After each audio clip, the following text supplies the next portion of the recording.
Thank you, Robert.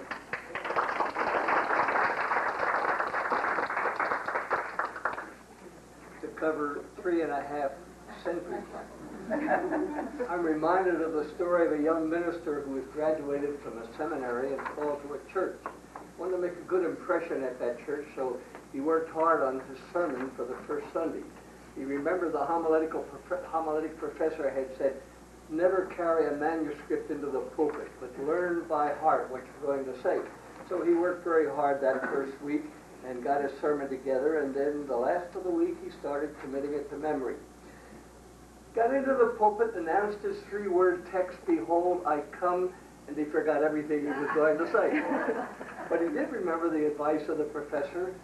If you're going to speak and you forget what you're going to say, step back and take a deep breath and start over again. He did that, stepped up to the pulpit, took a deep breath, and said, "Behold, I come." It still didn't come to him, so he thought he'd try it once more. He stepped back, took a deep breath, and his desperation grabbed the pulpit and shouted, "Behold, I come," and he pushed the pulpit off the platform. And he fell over the top of it into the lap of an old pillar of the church. He got up to make his apologies to this old pillar of the church. She held up a restraining hand. She said, "Young fellow, you don't need to apologize to me. You warned me 3 times and I didn't." So, Mary, I'll try to get out, but really 15 minutes is hardly enough to carry all that we're going to. I don't know whether you've had the experience that I've had. We were camping with our family. We have a number of children, and we were camping near Raleigh, North Carolina. My oldest son, who's interested in geology to a certain extent, and I decided we'd go over to the archives in Raleigh and see if we could find any information on the Evaul and all the other families that we're trying to get information on. We spent almost all day, and when we came back, my youngest son, who's not very reverent when it comes to genealogy, had signs pasted all around the campsite. They said 1 Timothy 1:4 and Titus 3:8.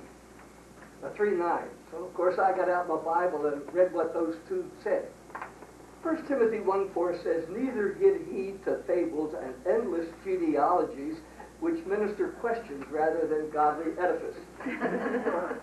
Then the second one was 3:9 from Titus, and it said, "But avoid foolish questions and genealogies."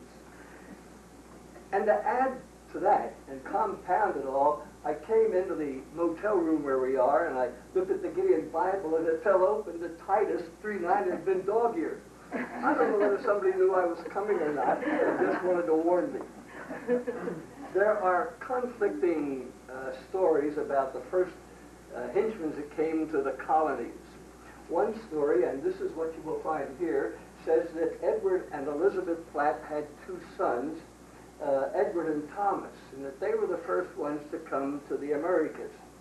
Thomas was the father of Daniel and John. According to this, Edward had no children, or we don't find any record of them. Another variation says that Edward came, sometimes known as Edmund, but Edmund came with his wife, Elizabeth Platt, and 3 infant children, Daniel, Thomas, and John. And I suppose what you do is pay your money and take your choice. I choose to follow the latter because the information that I find on this side of the Atlantic Ocean seems to support that that the ones who came first were Edward and Elizabeth with their 3 infant children, Daniel, Thomas, and John. Now, I don't know why they left England. They came